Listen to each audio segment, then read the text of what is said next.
On my 70th birthday, I tried to hug my son. He pushed me away and shouted in front of everyone, "Don't touch me, you old moocher!" The whole family laughed. I stayed silent, but the next day, the will everyone had been waiting for changed. He fainted at clause 4. I'm glad to have you here. Follow my story until the end and comment the city you're watching from, so I can see how far my story has reached. I never thought my 70th birthday would be the day I realized my own family saw me as nothing more than a burden to be endured. The dining room was filled with the sound of clinking glasses and forced laughter. My entire family had gathered at Michael's house, my son's sprawling colonial that I had helped him buy 15 years ago when he was struggling to make partner at his law firm. The irony wasn't lost on me now, sitting at the head of a table in a house I'd essentially paid for, feeling like an unwelcome guest. Sandra, my daughter-in-law, had outdone herself with the decorations. Golden balloons, an elaborate cake, even a small banner that read, "Happy 70th Franklin." But something felt hollow about it all. The smiles seemed practiced, the conversations stilted whenever they included me. I watched my grandchildren, Emma, 16, and Jake, 14, glued to their phones at the far end of the table. They barely acknowledged my presence beyond a mumbled, "Happy birthday, Grandpa," when they'd first arrived. When had I become invisible to them? "Dad, you should try the cake," Michael said, cutting a piece without waiting for my response. Sandra spent all afternoon making it. I looked at the slice he placed in front of me. Chocolate, my least favorite. Sandra knew I preferred vanilla. We'd had this conversation countless times over the years. But there it was, a symbol of how little attention anyone paid to what I actually wanted anymore. "Thank you," I said quietly, taking a small bite. It tasted like obligation. The conversation flowed around me, past me, as if I were a piece of furniture. Michael discussed his latest case with my brother-in-law, Tom. Sandra gossiped with my sister Margaret about neighbors I'd never heard of. Everyone seemed animated, engaged with each other, but when I tried to join in, the energy would shift. Polite nods, brief responses, then the conversation would move on without me. I felt something tighten in my chest, not physical pain, but something deeper. The realization that I had somehow become an outsider in my own family. After dinner, we moved to the living room. This was usually when I'd get to spend some real time with the grandkids, maybe share a story or ask about school. Emma was curled up on the couch with her phone, and Jake was already asking if he could go to his friend's house. "Why don't you stay a bit longer?" I suggested gently. "We could play that card game you used to like." Jake rolled his eyes. "Grandpa, that's kid stuff. I'm 14. The dismissal stung more than it should have. When had I lost them? When had I become the boring old man whose presence was merely tolerated?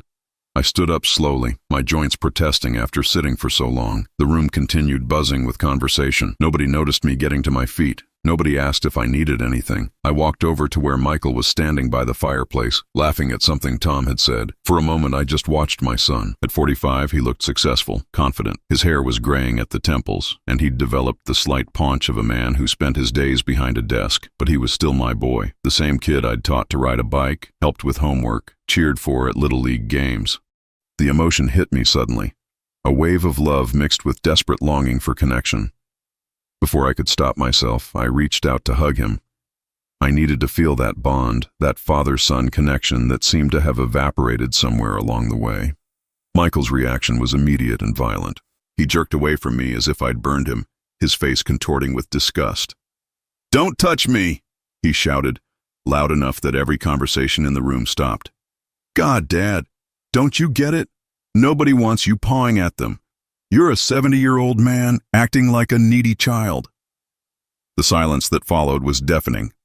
I stood there, my arms still partially extended, feeling exposed and foolish. The weight of everyone's stares pressed down on me like a physical thing.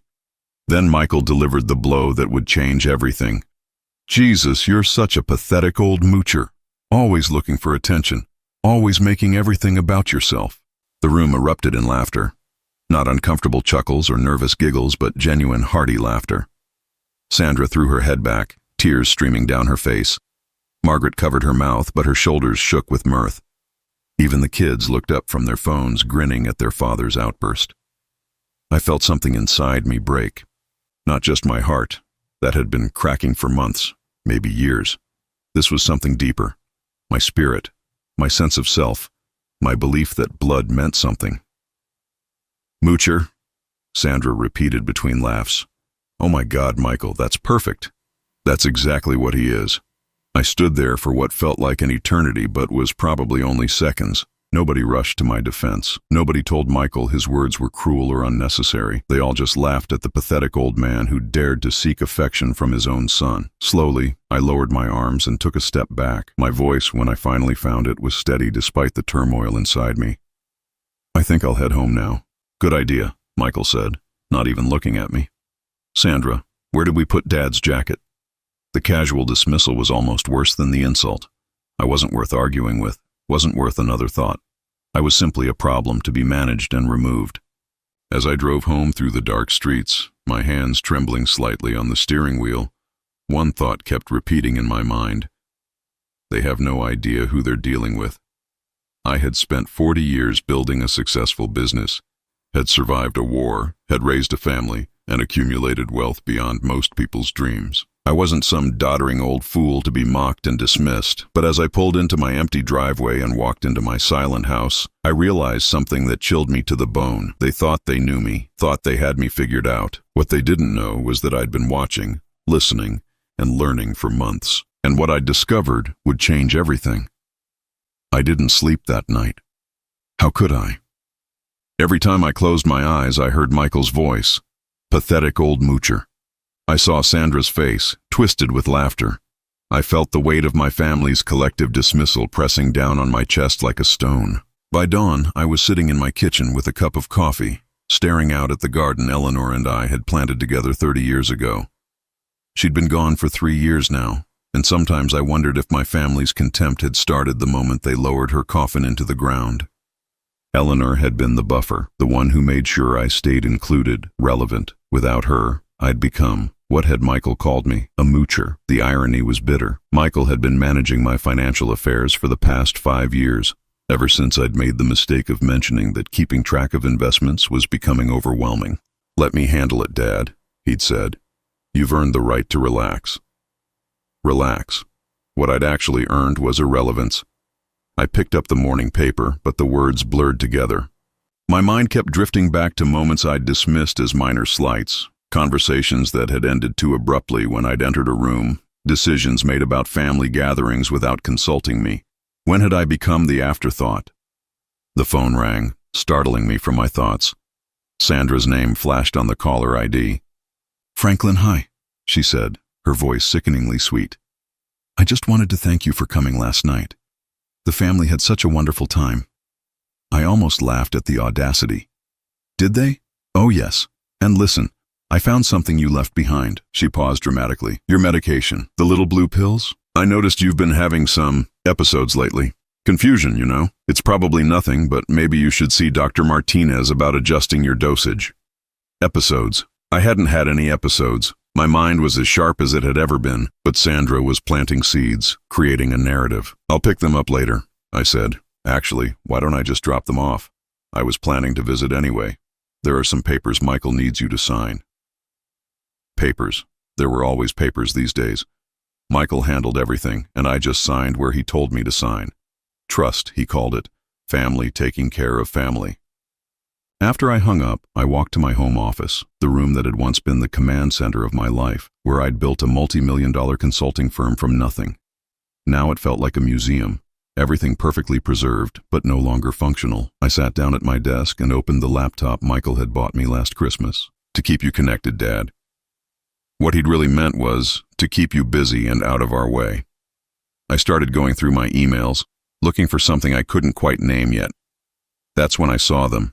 Messages from my financial advisor, my accountant, my lawyer, all addressed to Michael, copied to me as an afterthought, if at all, per your son's instructions, as Michael requested. Following up on Michael's inquiry about, my son was making decisions about my money, my investments, my life. And I was being informed like a secretary receiving meeting notes. I heard Sandra's car in the driveway and quickly closed the laptop. She knocked once before letting herself in, another presumption that would have annoyed Eleanor to no end. "Franklin, where are you?" "In here." She appeared in the doorway with a small pill bottle and a manila envelope.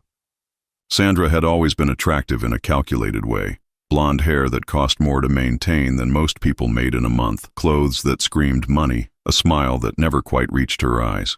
"Here are your pills," she said, setting the bottle on my desk. "And these are just some routine papers, investment stuff. Michael said you wouldn't need to review them too carefully." I picked up the envelope, noting how she tensed slightly. "What kind of investments?" "Oh, you know, boring financial things. Michael handles all the details now, remember? He's so much better at this than we are." She laughed, but there was something forced about it, something nervous. I opened the envelope and pulled out the documents. They were transfer papers, stock transfers specifically, large blocks of shares in my own company's retirement portfolio being moved to new accounts. "Sandra," I said carefully, "these are transferring my stocks to accounts I don't recognize." Her face went pale for just a moment before she recovered. "Like I said, it's just reorganization. Michael explained it all to me, but honestly, I didn't understand half of it. You know how men are with their financial jargon." She was lying. I could see it in the way her hands fluttered, the way she wouldn't quite meet my eyes. Sandra understood money better than most. She'd been the one pushing Michael to go after bigger clients, more prestigious cases. She'd been the one suggesting they needed a larger house, a vacation home, private schools for the kids. "I think I'd like to talk to Michael about this first." "Oh, Franklin, please don't bother him. He's so busy with that big case, and you know how stressed he gets. These are just routine things. Your signature is really just a formality." A formality, my life's work, reduced to a formality.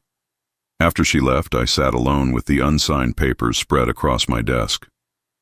The afternoon sun slanted through the windows, highlighting dust motes that danced in the air like tiny accusations. This house, this office, this life, all of it suddenly felt like a stage set for a play I hadn't auditioned for. I picked up my phone and scrolled through the contacts until I found the number I was looking for. Robert Chen had been my business partner for over 20 years before we'd sold the company. If anyone would give me straight answers, it would be him. "Franklin, good to hear from you. How's retirement treating you?" "Robert, I need to ask you something, and I need you to be honest with me." The tone of my voice must have conveyed the seriousness because his response was immediate. "Of course. What's going on? Has Michael been in contact with you about my finances?" There was a pause, a long one. "Franklin, just tell me." "He called a few months ago, said you were having some cognitive issues and that he needed to take over managing your portfolio. He asked about liquidating some of your holdings." The words hit me like a physical blow. Cognitive issues. Michael had been telling people I was losing my mind. "Robert, I want you to listen to me carefully. I am not having cognitive issues. I didn't authorize any liquidation. And I want you to put a hold on any transactions Michael might have initiated." Another pause. "Franklin, this is serious. If Michael has been misrepresenting your mental state, I know exactly how serious it is." After I hung up, I sat in the growing darkness of my office, pieces of a puzzle falling into place with sickening clarity. The dismissive treatment, the jokes about my age and mental acuity, the way my family had been treating me like an embarrassing obligation rather than their patriarch. They weren't just being cruel, they were being strategic. The medication Sandra had brought over sat on my desk like evidence. I picked up the bottle and examined it closely. The label was mine, the doctor was mine, but something felt wrong. I called Dr. Martinez's office. "Mr. George, yes, I see you here. Your daughter-in-law called this morning about adjusting your medication. She said you'd been having some confusion, some memory issues." My blood ran cold. "Doctor, I haven't been having any issues, and Sandra isn't authorized to discuss my medical care." The silence on the other end spoke volumes. As night fell and the house grew quiet around me, I understood with crystalline clarity what was happening. My family wasn't just dismissing me as an inconvenient old man. They were systematically erasing me, piece by piece, dollar by dollar. The question was, how long had this been going on, and how far were they willing to go? The answer, I suspected, would be more terrifying than anything I could imagine. The next morning I did something I hadn't done in 5 years. I drove to my bank. The young teller looked confused when I asked to speak with the manager about my accounts. "Sir, we usually work through your son on these matters. He has power of attorney for your finances." Power of attorney. The words echoed in my head as I waited in the sterile office. I remembered signing those papers 2 years ago, when Eleanor was in the hospital and I was overwhelmed with medical decisions. Michael had said it would make things easier, help him handle the bills if something happened to me. Mr. George, the manager, a woman named Patricia Williams, entered with a thick folder. "How can I help you today? I want to review all the transactions on my accounts for the past year." Her expression grew uncomfortable. "Sir, your son specifically instructed us that you were experiencing some cognitive decline and that all financial matters should go through him directly." There it was again. The narrative Michael had been weaving, the story that made me irrelevant in my own life. "Ms. Williams, do I seem cognitively impaired to you right now?" She studied my face carefully. "No, sir, you don't." "Then I want to see my statements. These are my accounts, regardless of who has power of attorney." 20 minutes later, I sat staring at papers that made my stomach turn. In the past 18 months, over $2 million had been transferred out of my accounts. Large sums moved to investment accounts I'd never heard of, smaller amounts withdrawn as living expenses and medical costs that far exceeded anything I'd actually spent. "Ms. Williams, can you tell me about these investment accounts, the ones receiving the transfers?" She clicked through her computer screen. "Those appear to be managed by Hartwell Financial. They're not affiliated with our bank." I wrote down the name, Hartwell Financial. Never heard of them. "And these living expense withdrawals, do you have documentation of what they're for?" "Your son provides general descriptions: home maintenance, medical equipment, daily care assistance." Daily care assistance. I lived alone and took care of myself. Home maintenance that I'd never approved or seen. Medical equipment I'd never received. When I left the bank, I sat in my car for a long time, my hands shaking slightly as I held the statements. This wasn't just family dismissing an old man. This was theft. Systematic, calculated theft by my own son. I drove home and called the one person I knew I could trust completely. James Morrison had been my lawyer for over 20 years, and more importantly, he was a friend who'd known me since before Michael was born. "Franklin, what's this about? You sounded urgent on the phone." I spread the bank statements across my kitchen table as James reviewed them with the methodical attention that had made him one of the best attorneys in the state. "Jesus Christ, Franklin. Do you realize what this shows? That my son is stealing from me. It's worse than that. Look at the pattern, the amounts, the timing. This isn't impulsive theft. This is a planned liquidation of your assets." James pulled out his phone and started making notes. "Franklin, I need to ask you something, and I need you to be completely honest with me. Have you been having any memory issues? Any confusion, disorientation, anything that might give credence to claims of cognitive decline?" "Nothing. I'm as sharp as I've ever been." "Then we have a serious problem. Because if Michael has been representing to financial institutions that you're mentally incompetent while simultaneously draining your accounts, we're looking at fraud on multiple levels." That afternoon, James arranged for me to see Dr. Patricia Hendricks, a neurologist who specialized in cognitive assessments. The tests were thorough and exhausting, but the results were unambiguous. "Mr. George, your cognitive function is well within normal range for your age. Better than normal, actually. There's no evidence of dementia, Alzheimer's, or any other condition that would impair your judgment or decision-making ability." "Doctor, if someone were claiming I had cognitive issues, what would that look like on paper?" She frowned. "Well, they'd need medical documentation, a formal diagnosis. Have you been diagnosed with anything like that?" "Not by any doctor I've seen." That evening, I sat in my study with a legal pad, writing down everything I could remember from the past 2 years. Every dismissive comment, every decision made without consulting me, every time someone had suggested I was forgetting things or getting confused. The pattern was clear now. They'd been building a case against my mental competency while simultaneously stealing from me. But I needed proof of how deep this went. I called Robert Chen again. "Franklin, I've been thinking about our conversation yesterday. I did some checking on my end." "What did you find?" "Your son contacted 3 of our former business associates in the past 6 months. He told them you were looking to sell some of your remaining equity stakes in various ventures, but that you needed help because of your condition." My blood pressure spiked. "What condition?" "He said you were showing signs of early dementia but were too proud to admit it. He asked them to approach you gently about liquidating your holdings because you needed the money for specialized care." Specialized care? I was living independently in my own home, driving myself to the grocery store, managing my own daily life without any assistance. "Robert, I need names. everyone he contacted. The list was longer than I'd expected.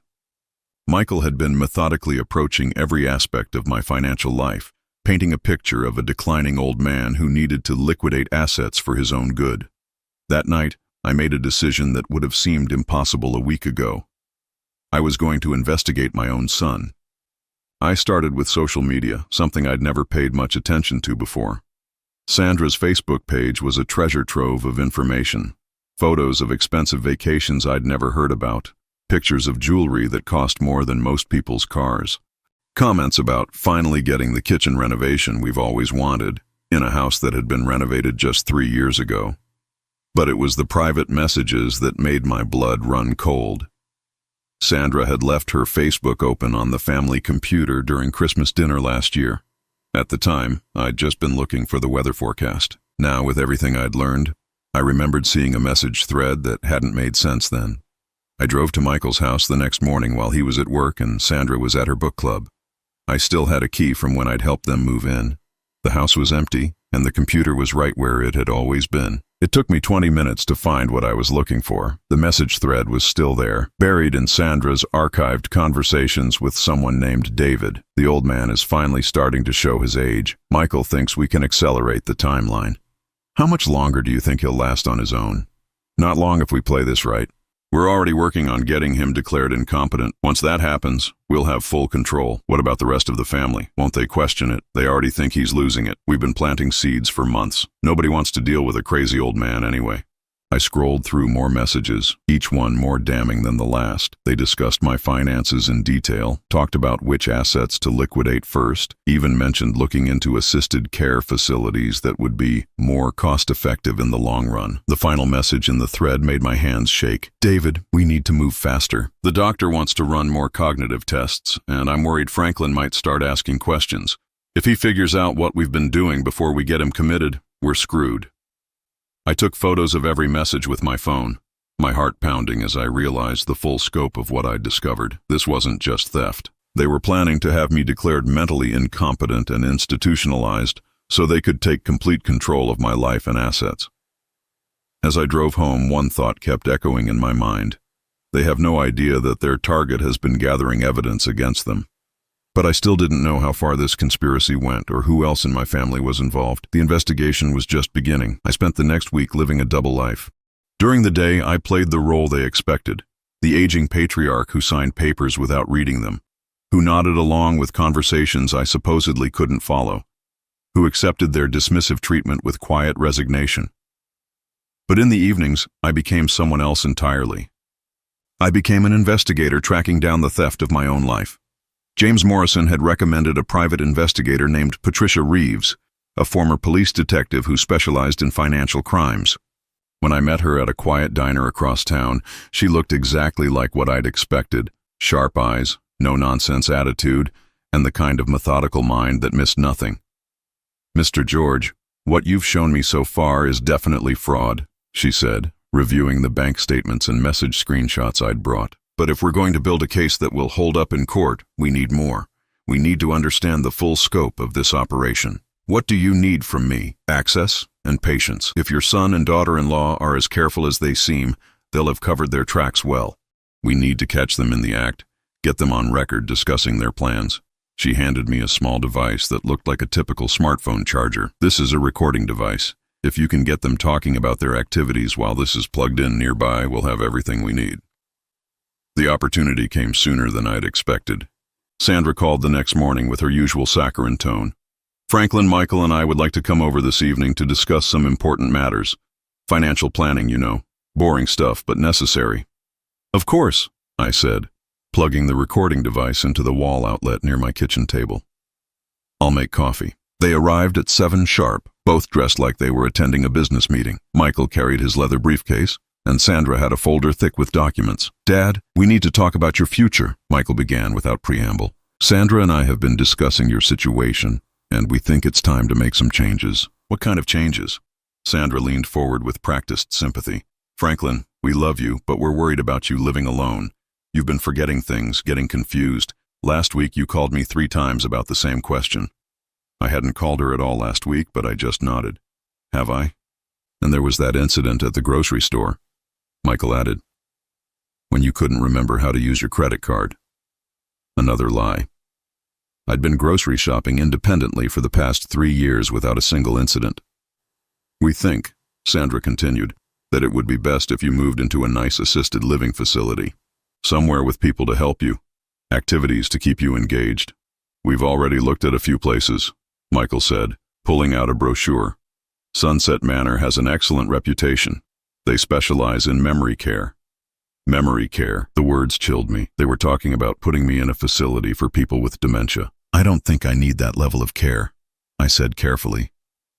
Michael's expression hardened slightly. Dad, this isn't really a choice anymore. Dr. Martinez is concerned about your cognitive decline. He thinks supervised care is the safest option. When did I see Dr. Martinez? Sandra and Michael exchanged a look. Last Tuesday, Sandra said. Don't you remember? I drove you to the appointment. I hadn't seen Dr. Martinez in over 2 months. They were fabricating medical appointments now. The point is, Michael continued, we need to get your affairs in order. The house will need to be sold to pay for your care, and we'll need to liquidate most of your investments. How much would that be worth? Probably around $8 million, after taxes and fees, Sandra said. More than enough to ensure you get excellent care for the rest of your life. $8 million. They'd clearly done their homework on my net worth. What happens to any money that's left over? I asked. Michael shifted uncomfortably. Well, naturally, that would go to family, to Emma and Jake's college funds, to help Sandra and me maintain the house you helped us buy. Of course, that's years away, Sandra added quickly. You'll probably need most of it for your care. But her smile suggested otherwise. There's something else, Michael said, pulling out more papers. We need to update your will, make sure everything is clear about who handles your estate. I looked at the documents. They were naming Michael as sole executor and primary beneficiary. Sandra was listed as secondary beneficiary. My grandchildren would receive token amounts. My sister Margaret, who had always been close to me, wasn't mentioned at all. This seems to give Michael a lot of control, I observed. Dad, I'm your son. Who else would handle these things? What about Margaret? She's family too. Michael's jaw tightened. Margaret doesn't understand financial matters. Besides, she's getting older herself. It wouldn't be fair to burden her with this responsibility. As they talked, painting a picture of my inevitable decline and their reluctant acceptance of the burden of caring for me, I realized something that made my stomach turn. They weren't just planning to steal my money. They were planning to isolate me completely. After they left, I sat alone listening to the recording on Patricia Reeves's device. Their voices were clear, their intentions unmistakable, but I knew this was just the beginning. The next morning, I called Margaret. Franklin, how are you feeling? Michael called me yesterday. He's so worried about you. My sister's voice was full of concern, but there was something else there. Something that suggested she'd been hearing stories about my supposed decline. What exactly did Michael tell you? That you've been having some memory issues, getting confused, forgetting conversations. He said you might need to move into a care facility soon. I took a deep breath. Margaret, I need you to listen to me very carefully. I am not having memory issues. I am not confused. Michael and Sandra are lying to you. The silence on the other end was long. Finally, Margaret spoke, her voice uncertain. Franklin, why would they lie about something like that? Because they're stealing from me. They've already taken over $2 million from my accounts, and they're planning to have me declared incompetent so they can take the rest. That's a serious accusation. I have proof, bank statements, recorded conversations, everything. Margaret was quiet for a long time. When she spoke again, her voice was shaky. What do you need me to do? Over the next few days, with Margaret's help, I began to understand the full scope of the conspiracy. She'd been receiving calls from other family members, all expressing concern about my mental state. My brother Tom had been told I was showing signs of paranoia. My nephew David had been warned that I might start making wild accusations as my condition worsened.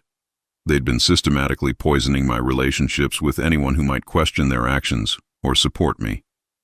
But there was something else, something that Patricia Reeves discovered when she dug deeper into Michael's finances. He wasn't just stealing from me. He was in serious financial trouble himself. Your son took out a second mortgage on his house 6 months ago, she explained during our meeting. He's also borrowed heavily against his law practice. From what I can tell, He's in debt for close to $3 million. How is that possible? His practice is successful. On paper, yes, but he's been making some very risky investments. Cryptocurrency, startup companies that folded, real estate ventures that went south. He's been using your money to cover his losses. The picture was becoming clearer. This wasn't just greed. It was desperation. Michael had gambled with investments, lost badly, and was using my assets to cover his mistakes. There's something else, Patricia continued. I found records of Michael meeting with a company called Retirement Transition Services. They specialize in helping families transfer elderly relatives into care facilities and liquidate their assets. What does that mean? It means this isn't their first time doing something like this. They've turned elder financial abuse into a business model. That night, as I sat in my study looking out at the garden Eleanor and I had planted together, I realized that my family hadn't just betrayed me. They'd turned my love for them into a weapon against me. But they'd made one crucial mistake. They'd underestimated exactly who they were dealing with. I hadn't built a successful business by being naive or trusting. I'd learned long ago that when someone shows you who they really are, you should believe them. And I was about to show them exactly who Franklin George really was. The morning of my fake death was crisp and clear, the kind of autumn day Eleanor had always loved. As I dressed carefully in my best suit, I couldn't help but smile at the irony. I was about to attend my own funeral, in a sense. James Morrison had outdone himself with the legal arrangements. The new will was airtight, witnessed and notarized with backup copies in 3 different law firms. Patricia Reeves had gathered enough evidence to fill a filing cabinet, and Dr. Hendricks had provided comprehensive documentation of my perfect mental health. Everything was ready. The plan was elegantly simple. I would suffer an apparent heart attack during a family meeting about the assisted living arrangements.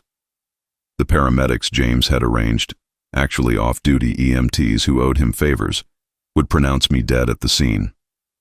My body would be taken to a funeral home owned by one of James's clients, where I would slip out the back while a weighted casket was prepared for burial.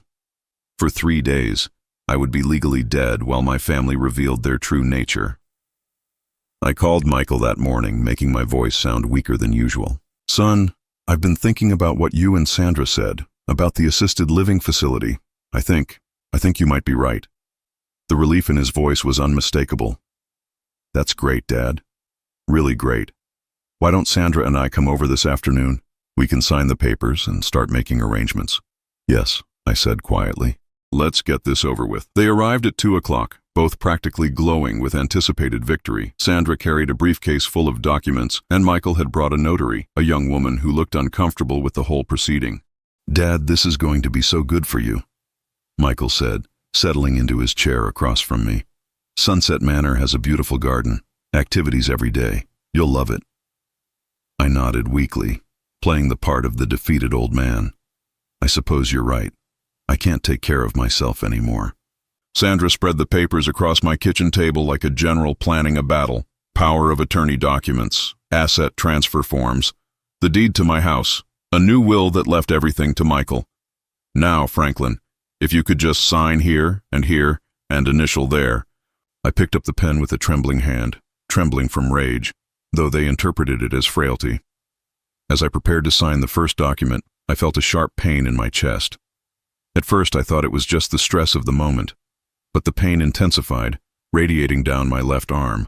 For a terrifying second, I wondered if I was actually having a heart attack. Then I realized it was perfect. I gasped, clutching my chest, and let myself fall forward onto the table. The pen clattered to the floor. Dad! Michael jumped up, but I could hear the panic in his voice. If I died before signing the papers, everything would go to my existing will, which left most of my estate to charity. Call 911, Sandra shrieked, but her voice held calculation rather than grief. The paramedics arrived within minutes, just as James had promised. They worked over me with professional efficiency, while Michael and Sandra hovered nearby, whispering frantically. Is he going to be okay? Michael asked. The lead paramedic, a man named Rodriguez, whom James had briefed thoroughly, shook his head grimly. I'm sorry, he's gone. The silence that followed was pregnant with possibility. I lay perfectly still, controlling my breathing to an imperceptible minimum, while I listened to my family process my death. Oh my God, Sandra whispered. Oh my God, what do we do now? The papers, Michael said urgently. Did he sign anything? No, nothing. The pen fell out of his hand before he could finish. I heard Michael curse under his breath. This complicates everything. What do you mean? The notary asked. Nothing, Sandra said quickly. Just family business. As the paramedics prepared to take my body away, I heard Sandra and Michael talking in hushed tones by the kitchen window. Without those papers, we're screwed, Michael said. His old will leaves almost everything to charity. Maybe we can contest it, Sandra suggested. Claim he wasn't mentally competent when he wrote it. With what evidence? We never got him officially diagnosed. Then we make evidence, that recording device in his phone. We can delete any calls that might contradict our story. They thought they were being clever, but the recording device Patricia had planted was still running, capturing every word. At the funeral home, I slipped out through the back entrance while James finalized the arrangements for my burial. For the next 3 days, I would be staying in a small apartment James had rented under a false name, watching and waiting while my family revealed their true selves. The first test came that evening. Margaret called Michael to express her condolences and offer help with funeral arrangements. "It's so sudden," she said, her voice thick with tears. "I just talked to Franklin a few days ago. He seemed fine." "He'd been declining for months," Michael replied smoothly. "The doctor said his heart was weak. All that stress from his mental confusion probably contributed to it." "Mental confusion?" Franklin seemed sharp as ever when I spoke to him. There was a pause. "Aunt Margaret, Dad was really good at hiding his condition. He didn't want people to worry, but toward the end he was pretty far gone." Margaret's voice grew cold. "That's not the Franklin I knew." After she hung up, I heard Sandra laughing in the background. "She's going to be a problem." "Not for long," Michael replied. "Once the estate is settled, it won't matter what she thinks." Over the next 2 days, Patricia Reeves' hidden cameras and recording devices captured everything. Michael and Sandra searching my house for the original will. Sandra calling Sunset Manor to cancel my reservation and inquire about getting a deposit refund. Michael meeting with a lawyer about contesting my existing will on grounds of mental incompetence.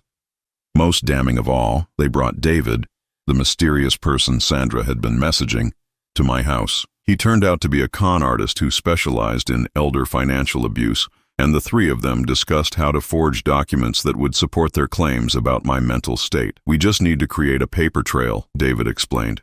"Fake medical records, witness statements about his confusion, maybe some forged signatures on documents showing he was already transferring assets to Michael before he died." "How much will this cost us?" Sandra asked. 20% of whatever you recover, but given what's at stake, it's a bargain. 20% of $8 million. They were planning to pay $1, $6 million to steal my legacy.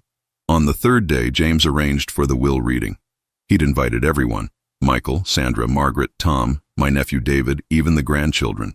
They all gathered in his conference room dressed in black, faces appropriately somber.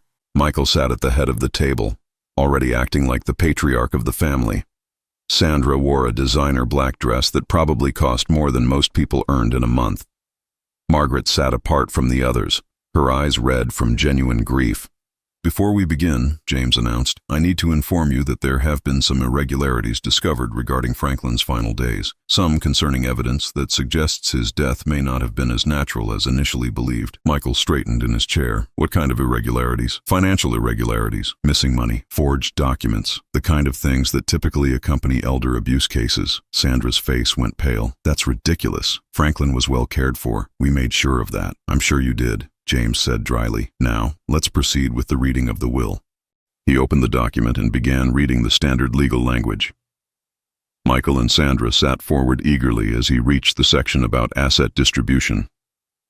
"To my son Michael, who has shown such dedication to managing my affairs, I leave the sum of $1. Michael's face went white. "What?" "Right." "To my daughter-in-law Sandra, who has been so concerned about my welfare, I leave the sum of $1. Sandra shot to her feet. "This is impossible. Franklin was mentally incompetent when he wrote this." "Please sit down," James said calmly. "We're not finished." He continued reading. "The bulk of my estate, nearly $8 million, was going to establish a foundation for elder abuse prevention. Margaret would receive the house and a substantial sum to maintain it. The grandchildren would receive educational trusts, but only if they completed college without any assistance from their parents." "This is fraud," Michael shouted. "My father wasn't capable of making these decisions." "Funny you should say that," James replied. Because I have here a comprehensive neurological evaluation performed just days before your father's death, showing that his mental faculties were completely intact. He slid the report across the table. Michael's hands shook as he read it. I also have recordings of conversations between you and your wife discussing your plans to have your father declared incompetent, steal his assets, and have him institutionalized against his will. The room erupted in chaos. Sandra was screaming about fake documents and family conspiracies. Michael was demanding to see lawyers. Margaret sat in stunned silence, finally understanding what had been happening. But there's one more thing, James said, raising his voice above the commotion. Something I think you'll find particularly interesting. He walked to the conference room door and opened it. Clause number 4 of Franklin's will specifically addresses what should happen if evidence of elder abuse is discovered after his death. And then I walked into the room. The silence was absolute. Michael's mouth fell open. Sandra's face went from pale to gray. Margaret gasped and put her hand to her heart. "Hello, son," I said quietly. "I think we need to talk." Michael's eyes rolled back in his head, and he collapsed onto the conference table, unconscious, but I wasn't done yet. The real reckoning was just beginning. Michael came to consciousness slowly, his eyes unfocused and confused. For a moment he stared at me as if I were a ghost. Then reality crashed over him, and I watched my son realize that everything he'd planned, everything he'd stolen, everything he'd counted on was gone. "Dad?" he whispered, his voice cracking like a child's. "Hello, Michael." I pulled out a chair and sat down across from him. The rest of the family watched in stunned silence. "We have a lot to discuss." Sandra found her voice first, though it came out as more of a shriek. "This is impossible. You're dead. We saw you die." "You saw what you wanted to see," I replied calmly. "What you needed to see in order to reveal your true selves." James Morrison stepped forward, a thick folder in his hands. "Perhaps we should discuss the legal implications of what's been discovered." Michael struggled to sit up straighter, some of his lawyer instincts kicking in. "You can't use evidence obtained through deception. This whole thing was entrapment." "Actually," James smiled, "everything we recorded took place in Franklin's own home, with his full consent and knowledge. There's nothing illegal about a man documenting crimes being committed against him." I reached into my jacket and pulled out a small device, the recording equipment Patricia Reeves had provided. 3 days worth of conversations, Michael. You planning to forge medical records, Sandra discussing how to hide stolen money, your friend David explaining how to manufacture evidence of mental incompetence. The color drained from Sandra's face. "You were recording us?" "I was protecting myself, something I should have done a long time ago." Margaret finally spoke, her voice barely above a whisper. "Franklin, how long has this been going on?" I turned to my sister, the only person in the room whose grief had been genuine. "At least 2 years, Maggie. Maybe longer. They've stolen over $2 million from my accounts, and they were planning to take the rest." "I don't understand," she said, tears streaming down her face. "Why would they do this?" Michael finally found his voice, though it was defensive and desperate. "Dad, you don't understand. I was in trouble. I made some bad investments, and You needed to steal from your own father?" I cut him off. "You needed to convince everyone I was mentally incompetent? You needed to plan to put me in a memory care facility so you could liquidate my life's work?" "It wasn't supposed to go this far," Sandra interjected. "We were just trying to help you manage your finances." I laughed, but there was no humor in it. "Help me? By transferring my money to accounts I never authorized? By telling people I had dementia? By planning to have me declared legally incompetent?" James opened his folder and began laying out documents on the conference table. Bank statements, recorded conversations, medical evaluations, witness statements. The evidence of their crimes spread across the polished wood like an indictment. "The district attorney has been briefed on this case," James announced. "Warrants will be issued this afternoon for Michael George and Sandra George on charges of elder financial abuse, fraud, conspiracy, and attempted guardianship abuse." Michael's face went white. "Dad, please.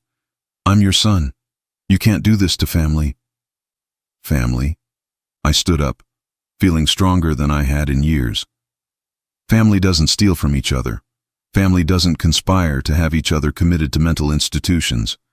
Family doesn't laugh when their patriarch reaches out for affection." I looked around the room at the faces staring back at me. Emma and Jake, My grandchildren sat in shocked silence. They were old enough to understand what their parents had done, old enough to realize that the grandpa they'd been told was losing his mind was actually the victim of their parents' greed. "Emma, Jake," I said softly, "I want you to know that none of this is your fault. Your parents made choices that have consequences, but you still have a future, and I want to help you build it the right way." Emma was crying now, her teenage composure finally cracking. "Grandpa, we didn't know. I swear we didn't know what they were doing." "I know you didn't, sweetheart. That's why the educational trusts I've set up for you will remain intact. But they come with conditions. You'll both finish high school, go to college, and learn to make your own way in the world without relying on money stolen from your grandfather." Sandra erupted again. "You can't turn our children against us." "I'm not turning them against you," I replied. "I'm giving them a chance to be better than you are." Margaret stood up slowly, her face a mixture of grief and rage. "Sandra, how could you do this? Franklin loved you like a daughter." "Love doesn't pay bills," Sandra shot back, her mask finally slipping completely. "You don't know what it's like trying to maintain a lifestyle when your husband is drowning in debt. So you decided to drown your father-in-law instead?" Margaret's voice was cold with disgust. Over the next hour, James explained the legal ramifications. The stolen money would be recovered through asset seizure. Michael's law license would be revoked. Both he and Sandra would face significant prison time. The house I'd helped them buy would be sold to pay restitution. "What about David?" I asked, referring to their con artist partner. "Already in custody," James replied. "Turns out he's wanted in 3 other states for similar schemes. Your case helped the FBI connect him to a multi-state elder abuse ring." As the reality of their situation sank in, I watched my son and daughter-in-law transform. The confident, dismissive people who had humiliated me at my own birthday party were gone. In their place sat 2 desperate criminals facing the consequences of their choices. "Dad," Michael said quietly, his voice broken. "I'm sorry. I know that doesn't fix anything, but I am sorry." For a moment I felt something that might have been pity. This was my son, after all. The boy I'd taught to ride a bike. The young man I'd been proud to see graduate law school. The father of my grandchildren. But then I remembered his voice calling me a pathetic old moocher. I remembered the laughter of my family as I stood there humiliated and alone. I remembered the cold calculation in Sandra's messages about getting rid of me. "Michael," I said finally, "I spent your entire life teaching you the difference between right and wrong. I gave you every advantage, every opportunity. You chose to use those gifts to victimize your own father. That's not a mistake. That's a choice." The police arrived as we were finishing the meeting. I watched as my son and daughter-in-law were led away in handcuffs, their privileged world crumbling around them. Emma and Jake would stay with Margaret until other arrangements could be made. As the conference room emptied, I found myself alone with James and Patricia Reeves. "How do you feel?" Patricia asked. I considered the question carefully. How did I feel? Relief, certainly. Vindication. A sense of justice served, but also sadness. The deep, abiding sadness of learning that the people you love most are capable of betraying you completely. "Free," I said finally. For the first time in years, I feel free. 6 months later, I stood in the garden Eleanor and I had planted together, watching the spring flowers push through the soil. Margaret lived with me now, not as a caregiver, but as a companion. We were both in our 70s, both dealing with the aftermath of betrayal, both learning to trust again. The Franklin George Foundation for Elder Abuse Prevention was officially launched, with Margaret as its director. We'd already helped dozens of families, providing legal support, counseling, and education about the warning signs of financial abuse.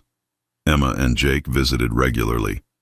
Emma was thriving in her senior year of high school, planning to study social work in college.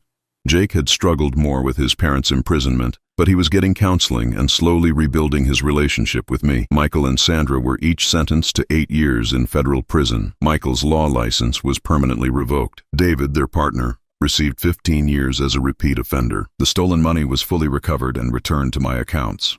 I received letters from Michael sometimes, apologies, explanations, pleas for forgiveness. I read them all, but I never responded. Some betrayals are too fundamental to forgive, some trust too broken to rebuild. But I was at peace with that decision. I'd learned that family isn't just about blood. It's about respect, love, and loyalty freely given and received. I'd found that kind of family with Margaret, with Emma and Jake, and with the people I now worked with at the foundation. As I watered Eleanor's roses, I thought about the man I'd been at my 70th birthday party, desperate for affection, willing to accept crumbs of attention from people who saw me as nothing more than a source of money. That man was gone, replaced by someone who understood his own worth. I was Franklin George, and I was nobody's fool. Not anymore. The evening breeze carried the scent of jasmine through the garden, and somewhere in the distance, I could hear Margaret laughing at something on the television. It was a good sound, the sound of a life reclaimed, a future rebuilt on the foundation of truth rather than lies. I had won more than just legal victory. I had won back my dignity, my autonomy, and my peace of mind. At 70 years old, I was finally free to be myself. Not the man my family wanted to exploit, but the man I chose to be. And that, I thought as I headed inside to join Margaret for dinner, was worth more than all the money in the world. Now I'm curious about you who listened to my story. What would you do if you were in my place? Have you ever been through something similar? Comment below, and meanwhile, I'm leaving on the final screen 2 other stories that are channel favorites, and they will definitely surprise you. Thank you for watching until here.